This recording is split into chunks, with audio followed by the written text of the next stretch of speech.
Welcome to Archery Talk 101 podcast, your guide to better archery skills. We'll bring you the latest tips, tricks, and expert advice, but that's not all. We'll also have interviews with top archers and industry professionals and reviews of the latest gear and equipment and much more. You're talking about taking archery skills to the next level? A coach can definitely help you with that.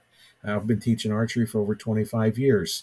I'm offering a free 50-minute consultation call. For anybody that would like one, please fill out the form. I'll leave a link in the description so we can get to know you a little better and see if I can help you in your archery skills.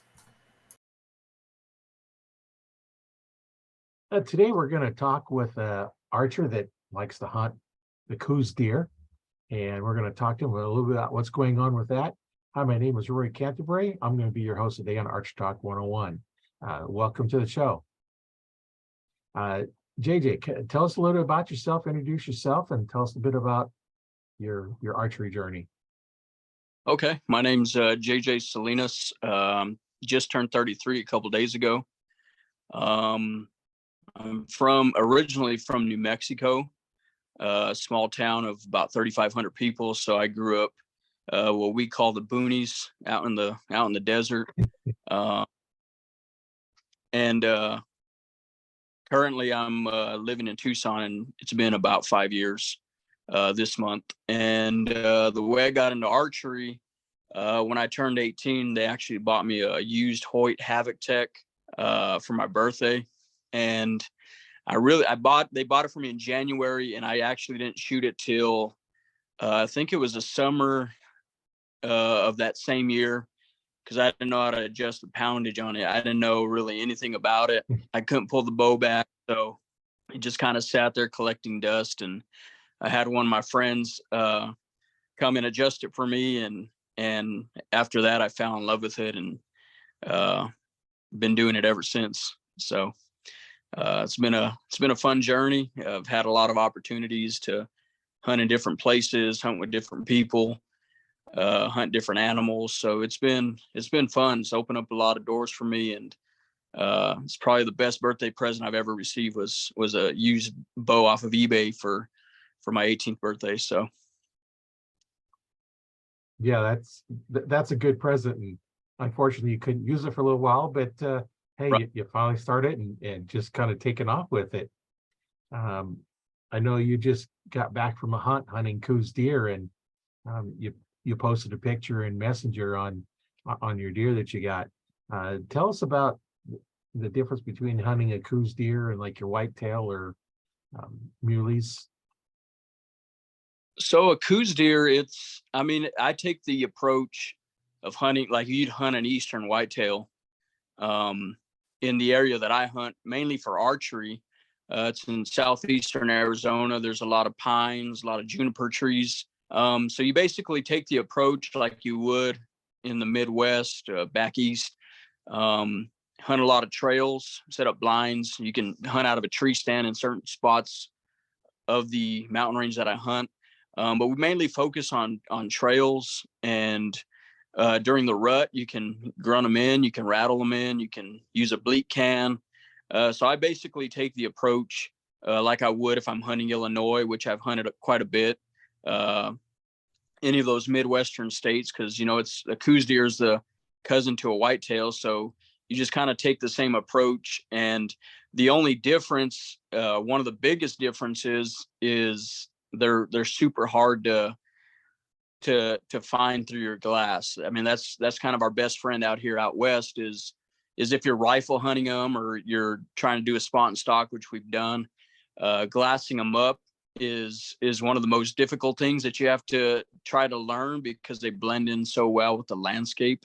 But once you train your eye to find them, I mean, it's fun to sit on a mountain range and glass for 5-6 hours like we have on rifle hunts. And but as far as hunting them with archery equipment, I take the approach like I do in the Midwest. I have several blinds set up. I have man-made blinds that I've built over the years, and just find a good spot during the rut and hit your grunt call, cold call a little bit, and you'd be surprised how many times they come in to check things out. So I've been hunting them with archery equipment for since I was 18. This was my 15th year hunting that same area that I've always hunted, and I've killed 13. That was my 13th one with a bow. So it's been fun to learn over the years. I mean, that's your best teacher, is getting out in the field and learning from your mistakes and just kind of putting it all together year after year. And you kind of learn the landscape, learn their behaviors, and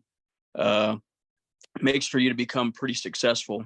And luck plays a lot with it too. So I've been blessed in that aspect. Yeah, it always, when you get to hunt an area over and over and over, it really makes it nice. Now, is that Right. private property or public property? It's all public. It's all one thing about Arizona. So I've hunted most of the time that I've hunted Arizona has been as a non-resident when I was living in New Mexico. Which the cool thing about Arizona is they have archery over the counter for deer. So it gives you the opportunity to really put in the time in one certain area and really get to know it. This year they implemented a harvest quota. So the season opens up in August and September for a few weeks. And then there's another season in December and then January. So what they did was they implemented the harvest quota. So for that certain unit, there was like 75 Coues deer you could kill.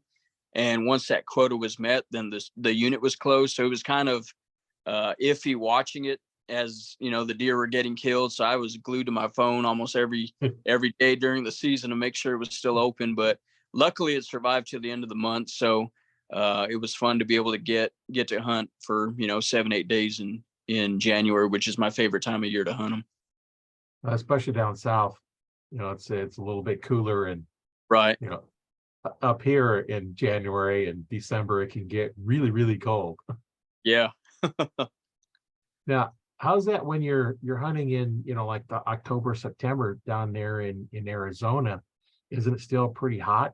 How does that affect your hunting?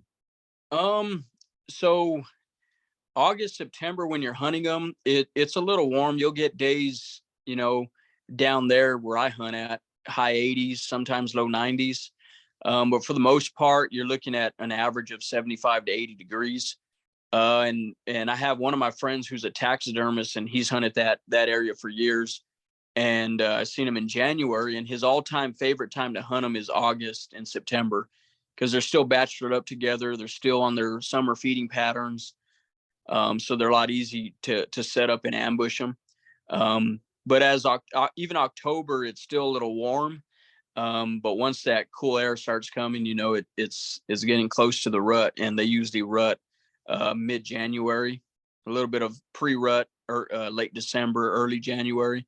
But this year, I think the peak of the rut hit like the 16th through the 22nd. So it just depends on basically season to season on when the rut's going to hit. But as long as I've been hunting in there, it's always hit kind of peak in the middle of the month of January. But August, September, it's a good time to hunt them. But like you said, it's still a little warm. So it makes for long sits in a blind, when it's 85, 90 degrees outside. Yeah, you're in there in your t-shirts and underpants, right, because it's so darn hot. Yep. Yeah, I know up here in Nebraska, I'm in the eastern part of Nebraska, and our rut's in the second week in November. So It's fairly early, and up here the rifle season is during the rut. And they've changed our archery season a little bit different. It used to be 15th of September till that when rifle starts, and then pick up after that, go to the end of the year. And they've changed that a few years back where it starts September 1st and goes to December 31st. It doesn't shut down during rifle. You just have to put orange on. Right. Okay. Yeah. You don't want to be out there when they got rifles out there and you're in all camo, because they're not going to see you. Yeah, for sure. Then we have a nice long muzzleloader season. It's the whole month of December. Oh wow. Yeah, and you got to wear your orange for that. But it's weird because the archers don't have to wear orange during December. Right. But you still got muzzleloaders out there. Right. One of those weird things. Yeah, for sure.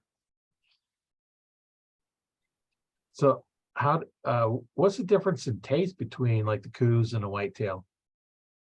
I've never really seen too big of a difference. I mean, Coues Deer is amazing.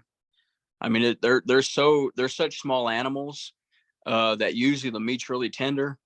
You get a mature buck that weighs 110, 115 pounds, maybe 120 at times. But I killed a mule deer last year during the rut, and it was probably the worst tasting meat that I've ever had.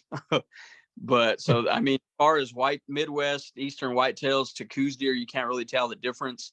But when you start eating mule deer meat and Coues Deer meat, you can definitely tell a big difference in that.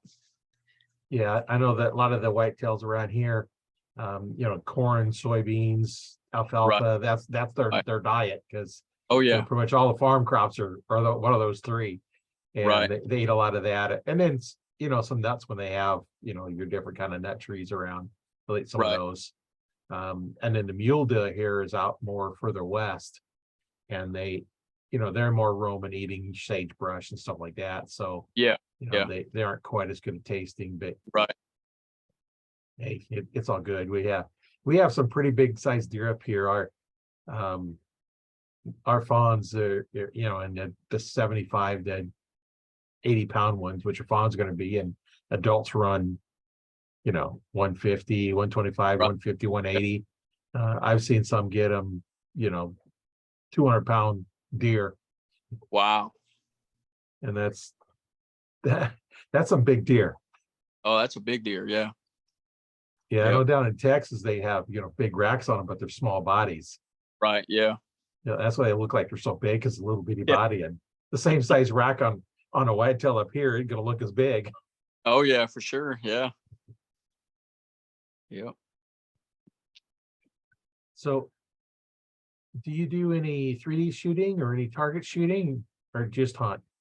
Um, yeah, I've always just stuck to hunting. I've always wanted to do, there's a big 3D shoot that they do up in northern Arizona. It's called the Sunrise Shoot. You take a ski lift up to the top of the mountain and just kind of work your way down, shooting all these different targets. And they got vendors and different things like that set up. So as far as 3D shooting, that's kind of the only thing that I've been interested in doing, was maybe attending that shoot at one time. But for the most part, it's just all my archery experience has been just hunting. It's just something that I've fallen in love with, and kind of never looked back or looked at any 3D shoots or tournament shoots. Or I've always kind of had a desire to do at least one or two, but just never have gone around to doing it. Yeah, I've done a little. I do target shooting to develop my skills to hit the spot I'm aiming at. So Right. I Yeah. know, if I aim it at that X, I'm going to hit that X. And then I Right. like doing the 3D shoots, because now that's helped me judge yardage. I'm not real fond of going marked yardage shoots, because what's the skill in that? I'm bow hunting, and I Right. want to be able to learn how to judge yardage, and those really help on that. And so I do the target to get my skill down, and the 3D to get my yardage down, and Right. shot Yeah. placement, and get used to shooting at different animals. That the only thing you learn at is realize is that where you aim at for a 3D target may not be where you're going to aim at when you shoot at the animal, because Right. you're not on a flat ground, and if you shoot, on a hill at that 10 ring, well, you're going to have a bottom exit. So Oh yeah. a lot of things go a lot different when you're out there, Right. hunting. And so where's your favorite place to go hunt? It has to be here in southeastern Arizona. It's called the Chiricahua Mountains. You're talking thousands and thousands of acres of national forest, the Coronado National Forest. And I've hunted Illinois. I have a friend out there that runs an outfit. I've hunted Maryland, Florida. I've hunted Nebraska for turkey a couple times. I've hunted Texas, Louisiana, Arkansas. And still my favorite, even above, and people call me crazy, but even above chasing elk during the rut, I just love hunting Coues deer in southeastern Arizona during the rut. I mean, it's just just a fun time. And I mean, I've grown to love it. You know, I love hunting elk, calling them in, you know, shooting a big bull, but to me still, there's nothing like chasing what we call the gray ghost. Yeah, Being able to put one down with a bow is pretty awesome and an accomplishment. So to be able to do it every year is or get the opportunity to try to do it every year. right. I just love doing it. I mean, it's a hunt that I've always, you know, loved and always wanted somebody else to experience it, because it's just a fun time watching those little bucks chase does and hear them grunting. And I mean, I just love it. So I would say that would probably be my favorite place to hunt would be southeastern Arizona, the Chiricahua Mountains. And just the history alone, you know, as far as, you know, it's not far from where Geronimo surrendered. It's where he lived and the Apaches lived. So it just has a real cool history to it. I have a friend that's a Native American historian there, and it's just a majestic mountain range, and I just love doing it. And I'd say that hands down, that would probably be my favorite place to hunt. Yeah, it's kind of fitting, you know, doing archery in that area. Right. Yeah. You get the thoughts cross your mind that, hey, at one time there was Indians in here with handmade bows, chasing animals and living off the land and doing everything they could to survive. And I just think it's cool that, you know, you're hunting in a spot where Native Americans habited at one time, and that was their land, and they were probably doing the same thing you were, not all camoed out like we do these days, but Right. but still killing animals and putting meat on, so to speak, their table. So it was, you know, it's cool when you're around that environment as far as the history of it, and it just makes it that much more special. So what bow you're shooting now?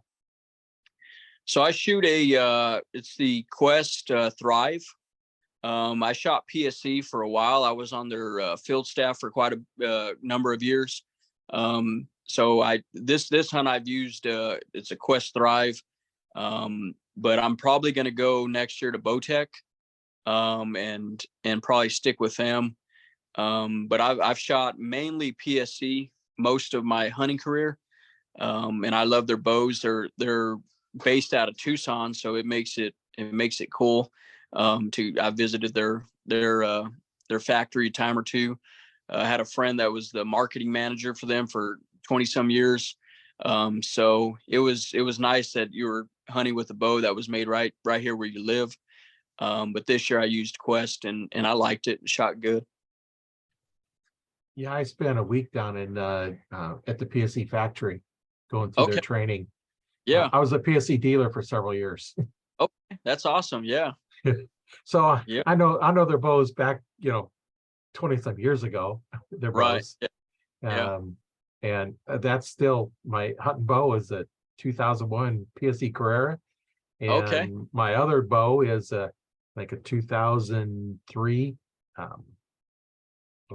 Scorpion. Okay. Yeah. That's one of those that come out with 1 year. Mine's a single cam, then they come out with a 2 cam, then they dropped it. Yeah. So if you look on it, you look on the spec sheet, they say it's instead of being a single cam, it's got, you know, your 2 cables and your string. Well, mine has 1 string and 1 cable, so there's Wow. only 2 on mine. And it's like, okay, I want to know what the length is, because it wasn't on my bow. So I said, okay, here's my serial number. It's like, okay, this is the length.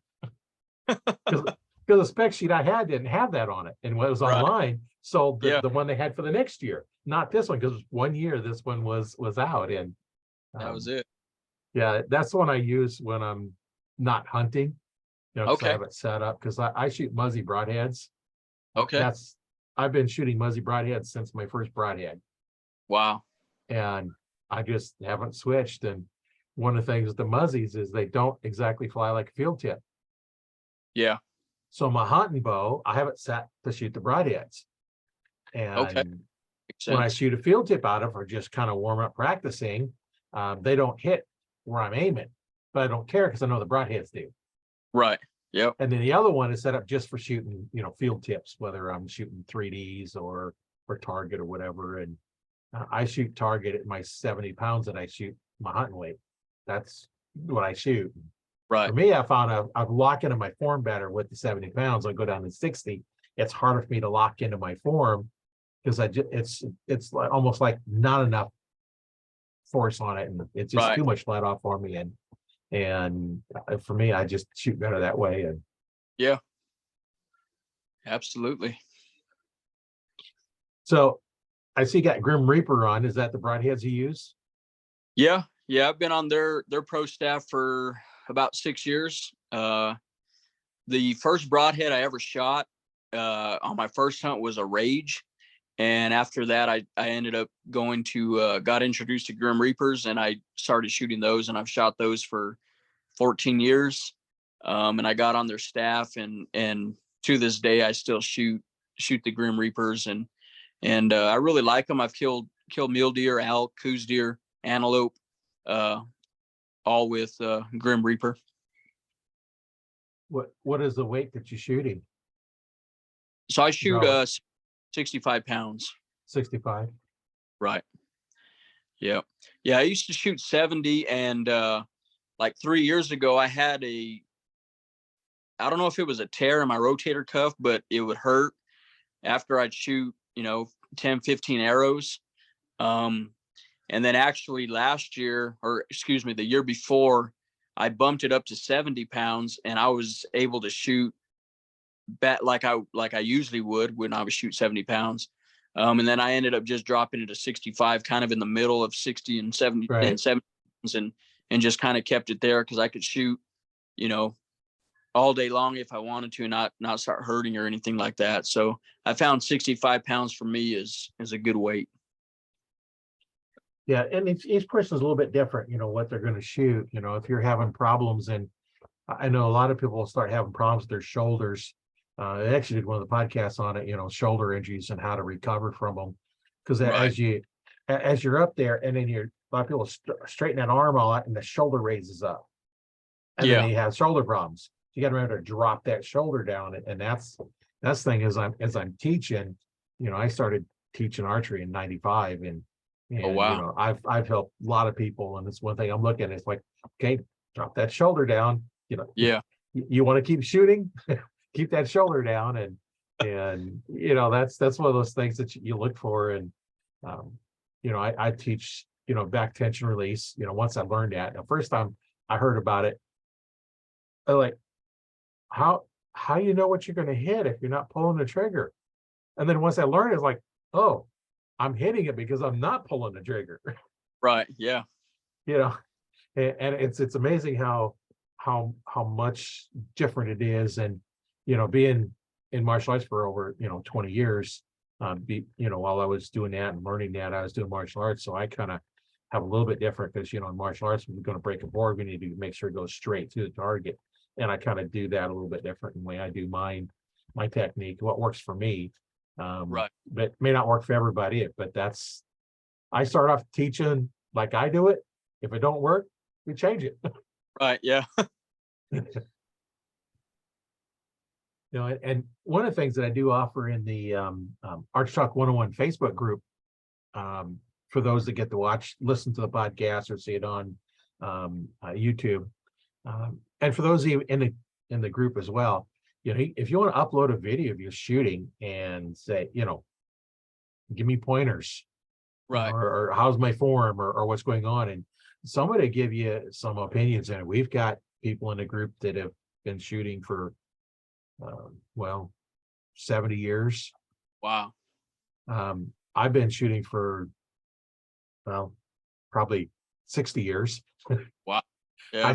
I got my first bow in the mid 60s, when I was probably about 7 or 8, 10, something like that. I forget now, it's been so long ago. But back then there was no compounds. They didn't exist yet. It was either longbow, recurve, or crossbow, and they were all, there was no wheels, no cams, no let off. Yeah, further you pulled it back, the more weight it was. And Yeah. and it was until the 70s when I started shooting compound bows. And Okay. So I've been shooting compounds for quite a while. I think you're giving up your age there a little bit. Yeah, a little bit. Well, I think most people in the group know how old I am. You Here don't look, right now of the month I'll be 68. So you don't look a day over 25, man. oh yeah. Well, that's the beauty of cameras. Yeah. I can kind of hide back and not look on the fact that I have a good high resolution camera, so it's probably Yeah. pretty clear. Now, if I go to the laptop one, it's a blurry camera. They don't have the best cameras, but Yeah. I have a separate camera up on top of my monitor, so that's what it Okay. looks like. If I'm looking down, it's like you see the top of my head because look Yeah. at the camera. I got to look up like this because my Yep. camera's up above because I have a good sized monitor here. There you go. So, what is your most memorable hunt?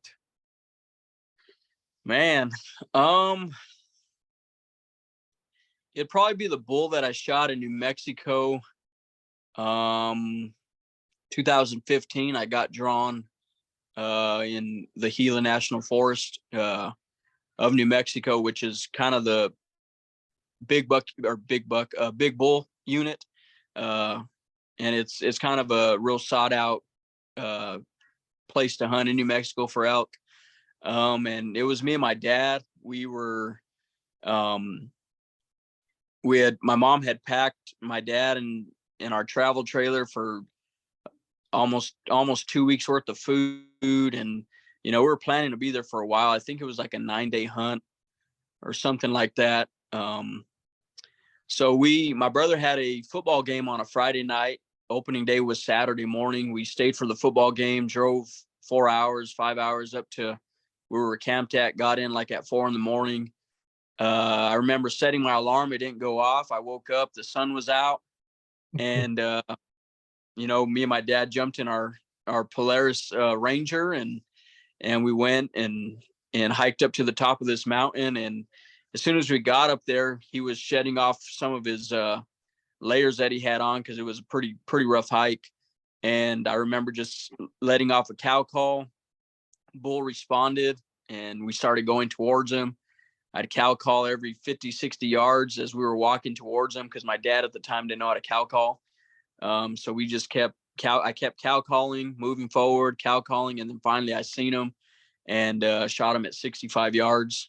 And I mean, it was just pretty cool watching him come in and sharing that moment with my dad. So it was probably the most memorable for me. I mean, that's kind of a hard question because I've had a lot of awesome moments out in the woods. So I would say that, and as far as being part of a hunt, my all-time favorite's my daughter shooting her first buck a couple years ago.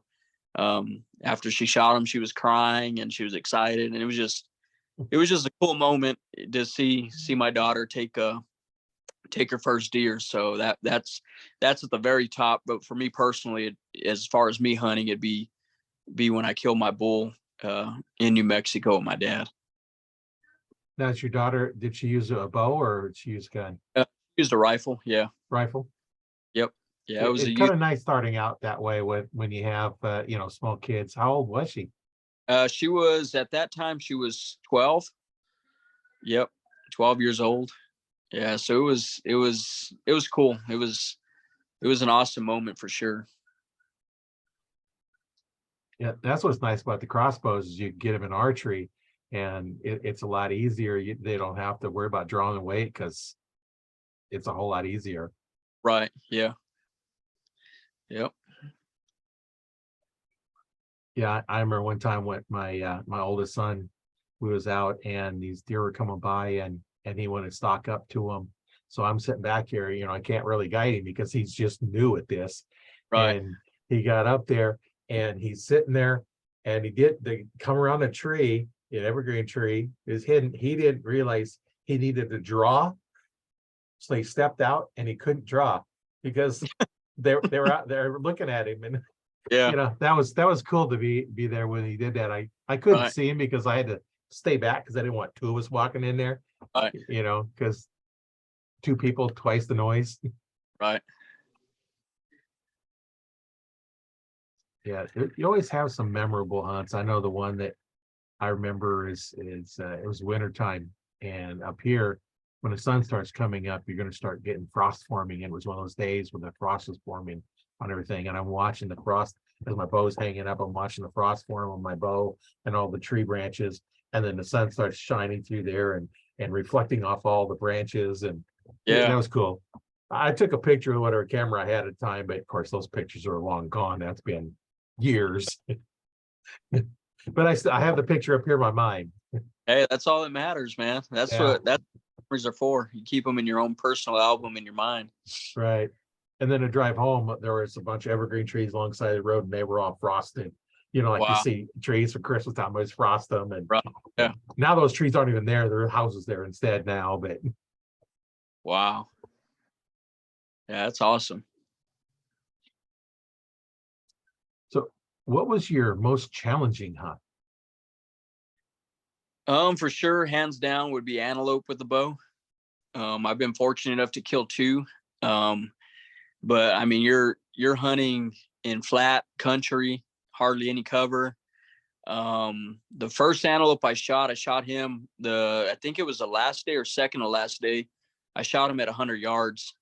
And I mean, they're just so difficult to get close to. And it's hot. There's rattlesnakes. I mean, a lot of stalks. I mean, you're going to see plenty of antelope, plenty of bucks, but I mean, it's not guaranteed that you're going to get a shot at one. So when you're about to take a shot, you want to make sure it's going to count. And there on the first archery hunt that I did hunting antelope, I missed twice, I think. And it's just a roller coaster. You're up, you're down, you're up, you're down, and then the heat's getting to you, so you're getting frustrated, and you're crawling on hot desert sand, and your knees are all blistered up. So it was just, I mean, it was just a very difficult, I mean, not only physically exhausting, but just mentally exhausting. And they're pretty long hunts too. I think they're like 14 days or 11 days or something like that. But it was for sure pretty difficult. They're difficult. Their eyesight's so amazing, and like I said, you're in the flatlands in the desert, so it's not like you got all these trees you can hide behind, and you're using the smallest yucca to hide behind, and it's just super difficult. But it's a blast. Don't get me wrong, it's a blast. But you're definitely going to put in the time and the effort and the work to be able to wrap your tag around one of those. Yeah. And where was that at? That was southern New Mexico. Southern New Mexico. Yeah, that's where I was born and raised, and it was probably the first antelope I shot was about 15 minutes from my house, and then the second one was probably 30 minutes, 45 minutes. So we're kind of in what they call the Boot Hill area. It's the southwestern part of New Mexico, and there's a lot of antelope, a lot of big goats in there. But yeah, hard to get a tag, and even harder to hunt. So it's for sure probably my most difficult animal to chase and most difficult hunt. Yeah, I know that the antelope we have here are pronghorns, depending on how you want to call them, but Right. they're out in the plains, and like there's not a lot of cover out there for them. Yeah. Sometimes just set up on a watering hole and Right. Wait a minute. wait for them to come to you. Yeah. Yeah. Just chasing them down can be challenging, because like you said, their eyesight is so good that if you see them, they've already seen you. Oh yeah, for sure. Yeah, it's amazing. They'll be 600-700 yards away, and they're already running, and you're like, there's no way that they can see me. But yeah, they can see you just nice and clear. So it makes it challenging, but it makes it fun. Yeah, it's amazing that they have such good eyesight like that. Yeah. Yeah, incredible. Definitely would be a challenging hunt. Yeah. Yeah, there's no doubt about that. So what have you not hunted that you want to go hunt?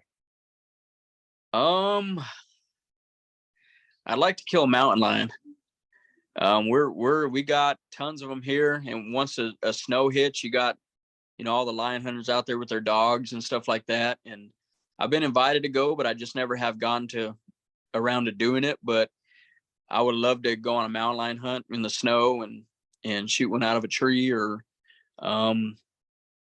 probably another bucket list hunt would be to hunt Sitka deer in Alaska. Get dropped down in there and hunt for 5-6 days, and then try your best not to get eaten by a grizzly, and Yeah. and just have a good time. So that's my bucket list for sure, is probably Sitka in the Kodiak. Yeah. Yeah. Make sure somebody has a big gun with them when you're bear country. For sure. For a handgun, at least a 44 mag or bigger. Yeah. Anything else, probably just make them mad. Oh yeah. Yep. So you'd do mountain lion with archery then, wouldn't you? I would. Yeah. Yep. Yeah. I have a couple of friends that guide doing it. And like I said, I've had invitations to go, especially when a first snow falls and they cut a track. They're usually looking for people to go hunt and run their dogs. So one of these days it'd be nice to be able to accomplish that goal. But for now, I just have to set it as a goal and wait for it to be met. Yeah, it probably, what is there a season on them? When does that start, the mountain lions? I think it's year round here in Arizona. Oh, yep.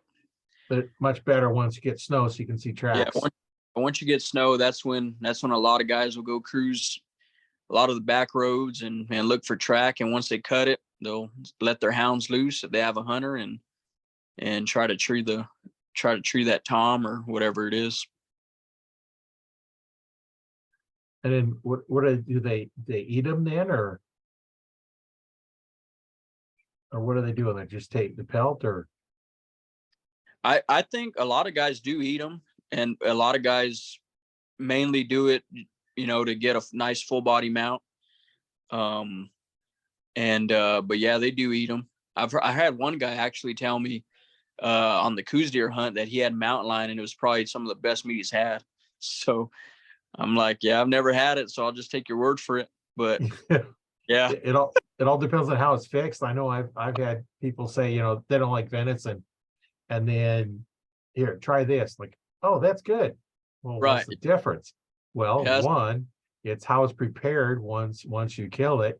It has been sitting around for, all day long before you've cleaned it, and how it's cleaned, and right. part of what its diet is, and then how well you clean the meat. Did you get all the fat off? And right. Just because the fat on deer, you don't want to eat any of it. You don't want nothing on it. No. Get it all off of there. And Yep. I always process my own, so I can make sure I don't have any of that fat in there. And right. Even if you store it with it on it, freeze it, and then pull it out, it's still going to taint the meat that's next to it. Yeah. So yep. Our first few deers we wasn't sure how to really cook them, because we hadn't really done much. And the first deer we had lasted us a whole year, and then it got down to where we're going through them now until I had my freezer full. And so I said, okay, this deer is going to have to be jerky because I ain't got freezer space. And I think that whole deer was gone in about 2 weeks. Wow. My kids are saying, is it ready yet? Is it ready yet?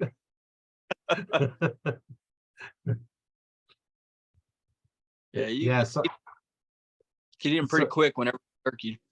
Yeah.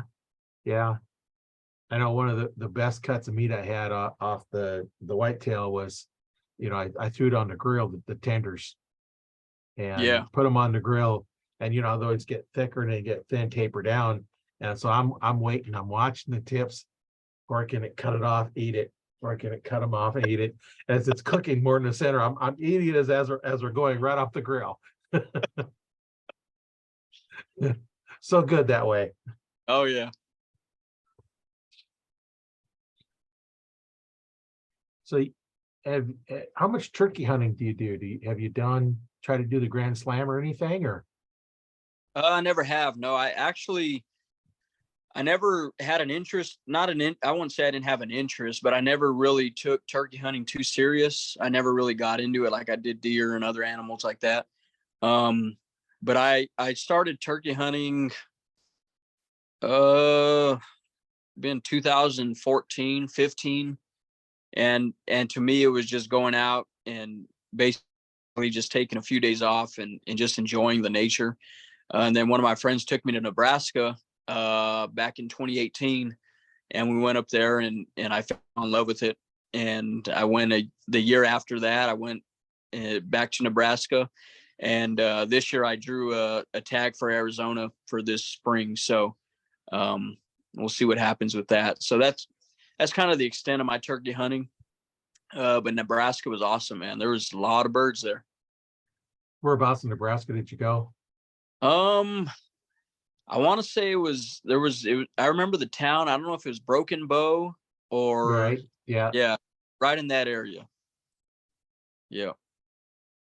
Yeah. I gotta start tracking down where the turkeys go. That I'm a mile from the highway, and just before you get to the highway, there's a group of probably 3 dozen turkeys that roost there some nights and walk around. There's enough for us to see, 2, 3 dozen turkeys in a field, but Oh I yeah. can't Yeah. I can't hunt that field, but I can hunt across the street. So I got to figure out where they're going, try and figure out what's going on when it starts getting a little closer, a little more time when I can get out there. Right now, well, today it's warmed up, but it's been pretty cold there recently. Yeah. And figure out, try if I can see if I can track them down where they're going, so I know, what time of day are they heading south where I can hunt, or they going east, northwest, whichever direction. And then, because I can set up right across the street from them and, maybe call them over Right. Yeah. and, have to do that. I don't do a lot of turkey hunting, mostly deer, Right. but Yeah. Same.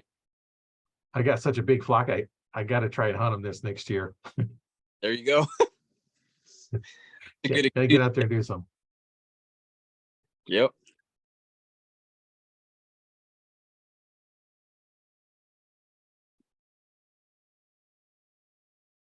I was just looking to see if there was any comments, but nobody had any comments yet. Okay. So yeah, it's been, a lot of fun talking to you. It's always interesting talking to different archers from around the world. Right. Yeah. Yeah. I really Yeah, appreciate the invitation, and being able to talk to you has been a fun time for sure. yeah, and we always learn something from everybody. No matter Yeah. what you're doing, and you go to an archery event and hey, talk to them. A lot of the older guys like me. It's like, hey, you got a question? Yeah, ask me. Right. If Yeah. I can help, I can help. Oh, I agree 100%. I always tell, I've brought a couple of friends, younger guys that go to our church, and introduce them to archery. And that's what I tell them. I said, you can't be afraid to ask a question.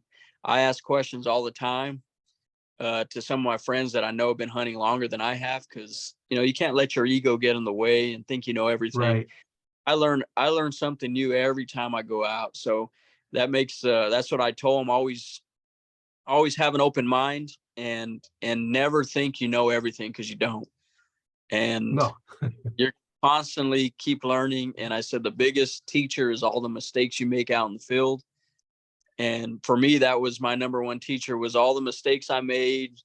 And now I look back and I'm like, man, I can't believe I did that. But as you grow as an archer, as a hunter, you learn things throughout the years that you do it. So that's the fun thing that I like about it, is you're constantly learning, and constantly, if you're willing to learn, you're gonna learn nonstop. And especially from older archers and guys that have hunted for a long time. um it's just cool to get all those gems and put them in a basket, and take them on your next hunt. So it's a good community for sure. Yeah, and that's the thing. It's a sport that has been around for 64,000 years, and I don't see Yeah. it going away anytime soon. All right. Yeah. It's changed a little bit. Can you Oh, imagine, the compounds if they would had those back, when the Indians are running around, right. Yeah. might, compounds against, the rifles they had. Yeah. Yeah, it might have been a different story. Oh yeah, for sure. So have you shot any recurves or longbows? I never have. Nope. I've never, I've never done it. Something I've always wanted to do, but it's kind of intimidating to me because it's like, all right, what pin do I look through? There ain't no pins. So Yeah, there's a couple different methods for shooting at recurves. Now, the way I do it, I look at my target. I don't look at the bow. I don't look at the arrow. I don't look at none of that. And I just draw back, and then, you practice enough, and then you get, where where to go with it. And then right. there's some that use the tip of the arrow, use that as a reference, for that. And there's something else that I've heard about it, and I've kind of explained a little bit, but string walking, where Oh, depending on where you're at, you're going to move your hand down on the string, okay. and that's going to change the way it shoots. And I just do instinctively. I just look at where I want it to go and focus on the target and just shoot. Yeah, I had one of my friends. He's a big recurve guy, and he lives in Louisiana. And he had asked me about, have you ever shot a recurve? I said, no, man. I'm like, how do you even know where to aim? And the way he described it to me made a lot of sense. He said, when you throw a baseball, you're not ranging how far the guy is, or it's just the feel of it. You know how much to put into it. And, so to that, when I heard him say that, I'm like, yeah, that makes a lot of sense. Once you're not out there ranging, second base to see how much heat you need to put on it. It's just a natural feel for how much arm strength you got to put in. He's like, it's the same thing with recurve. You just, over the years, you just know where to aim. And so, it'd be cool to one day kill a Coues deer with a recurve. So, I mean, maybe that's something that I got to, practice and try to accomplish. Yeah, you're going to have lots of hours practicing. Yeah. And when you do, don't go with a big heavy one. Go with a lighter one to start with, Okay. because as you draw back your compound, you get back halfway or so, and it starts letting off. Right. Not with a recurve or a longbow. The further you pull it back, the harder it gets. Got you. So you're holding the full weight. So if Wow. you're shooting a 40-pound bow, which is normally rated at 28 inches, I don't know what your draw length is, but it's about 3 pounds per inch past that. So I'm drawing mag back to 29. So if I have a 40-pound bow, I'm actually shooting 43, and I have to hold that 43 pounds. Right. So it's a little bit different. It takes a little bit different muscles. Yeah. I don't know if you use a release or a handheld release. Is a wrist strap one, or? Yeah, I use the one that's on the wrist. Yeah. Yeah. So with that, your hand is more in, kind of a horizontal position. Right. And, with the handheld ones, it's more in a vertical with your thumb down. Well, on a recurve, it's in a vertical position, but your thumb is up because you got it on the string. And you'll see a lot of people you'll see a little twist in that string. Well, you don't really want that twist in the string. Right. So it's a little bit different position. And it's just one of those that you just got to practice. And, I don't know about down there, but out here in Nebraska, I think it's 40 pounds at or 28 inches of draw length, is what the bow's got to be rated at. So if you're shooting a 27-inch draw length, you're actually shooting like 37 pounds on a 40-pound bow. Yeah. So it all just kind of depends. And when you get the compounds, that all kind of out of the park.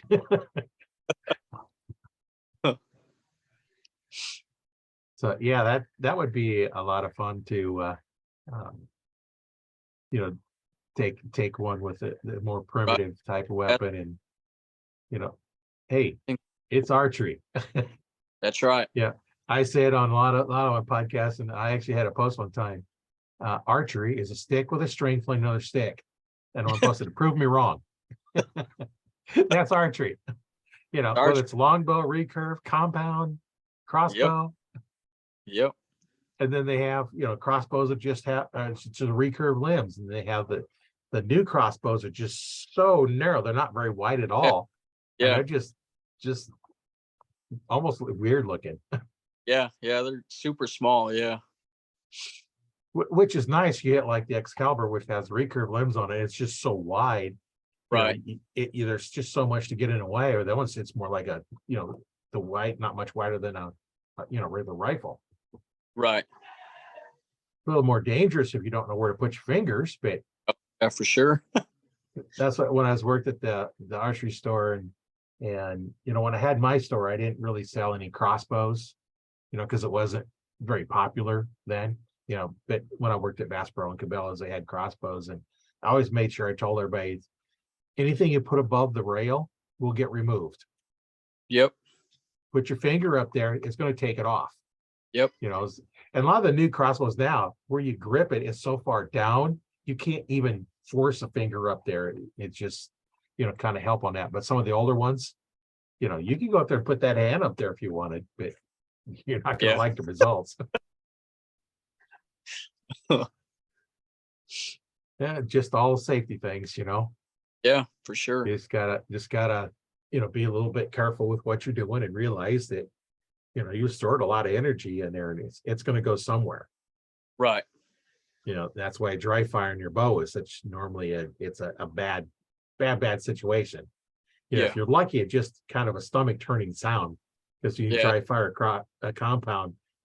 Yeah, it's like stomach kind of knots up when you hear that sound. It's like, yeah, but when I had my store, I had people come in and the bow is the strings off of it, and sometimes like the axles, you're doing it and pull the axle out and it's bent, and it's like, did you dry fire it?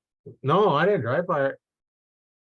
Okay, if you didn't dry fire it, I'm not going to check problems it could be. If you dry fired it and I don't check it to make sure that there's not something wrong with the limbs, you draw back, those limbs get split on you when you're full draw. Oh yeah, I dry fired it. Okay, I knew you did. yeah, I just didn't want you to admit it, because there's things you could do to check, the alcohol and cotton balls, if the cotton will catch on the limbs, there's probably a little split in there, and if there's pieces missing out of it, but yeah, yeah, when you think about how you going to bend a hardened steel axle, the only you can do it is dry fire it. right. So yeah, that's just things you learn being a bow tech. And like I said, it was in 2001, I spent a week down in Tucson learning how to tear apart their bows and put them back together, and how to make the steel cables, like on the old Nova bows, there were steel Yep. cables. And now if you have a steel cable bow and a cable breaks, forget it. Yeah, You're looking at more to fix it than what it would be to buy a new bow. right. You know, Yep. a few years ago, well, when I was doing it, I could get a set of cables for $20. That's a pair of cables. And then, probably, maybe 10 years ago, I heard it was $100 a piece for the cables if you could find them. Wow. And you can't make one. You have to make them in pairs. For one, if one broke, the other one's probably not too far behind. And Yeah, they have to be the exact same length. And you can't really determine what it is without taking the one off. So you basically cut the one, get the right size, and make two of them. And, like now on your bows now, if your cable is a little bit short or a little bit long, you put twist in or take twist out. Can't do that with steel cable. Its length is its length. So if you're right. not dead on, you can't really fix it. And that's why, that you normally charge quite a bit for doing the work, because when you're only spending $20 for cables, you can afford to have a second set. If you mess one up, just make a new one. Oh But, yeah, when you're spending $200 for cables, you're going to get someone that knows how to do it. If you find somebody that's been doing it like me, it's going to be, $200 for cables. I'm going to charge you probably $300 for labor to make them. Because if I mess up a cable, I got to buy another one for $100. yeah, And it's just not worth it. You could buy low end bow for right about that same price, and a whole kit with the bow, the sight, the rest, ready to sometimes a go. quiver. Yep. Yeah, it's a completely different world, and it's nice coming up in that world, but things changing so much. I can't keep up with the new stuff Yeah, anymore. yeah. No kidding. There, Yeah, there's so many new bows out, and Um, I've had people say, well, I'm going to get the best. Yeah, I want a Matthews. Marketing tells you they're the best. Are they the best? No, maybe. Yes. They're good bows. I had a Matthews Q2 for a while. Yeah. Good shooting bow. I had it before I become a dealer. And then when I become a dealer, when I was down there, it's like part of going to the dealer school, the cost of that, you got a bow. And I said, well, I shoot a Matthews Q2. Which one of these should I be shooting? And that's when I got the 2001 Carrera. And it was rated 320 feet per second. Wow. That was a 2001 bow. It was not, you're not going to get that. Mm. I had a whole podcast talking about why you don't get it, but you're never going to get what's rated because you're never going to shoot it just like they call it out. Right. But, Yeah. Your arrow weight, your peeps, your draw length, everything is going to affect that change.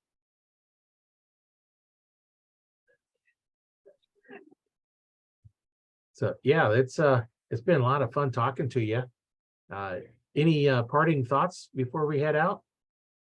No, I do appreciate it though. I appreciate, like I said, you extending the invitation to get on and talk archery and hunting, and yeah, I could sit here all night and talk hunting and archery.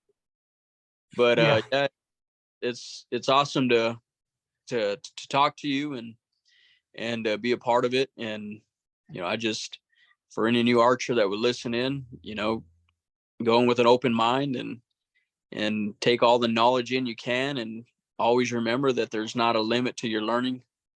There's not a cap where you reach it and you know everything. Just always have open ears when you're talking to somebody that's done it for a while, and take all the little nuggets you can, and you'll grow up to be successful in the archery world, and you'll be one of those guys that people will be asking you questions about. And I just think it's a fun sport, and you won't regret getting into it. So that's about all I have to say about that. But like I said, I appreciate the invitation, and it's been fun. Yeah, it's a sport you don't have to be the traditional athlete to do. You can be any age, any size, Right. any condition, Right. whether you have a physical handicap or not, or Yep. or you're in good shape, and it's just all of learning and technique. Yep. That's the thing. And until you can stick arrows inside of arrows at any range, any distance, you still have a place to go. That's right. And I don't know of anybody that can put arrows in back of arrows every shot at Me any neither. range. Me neither.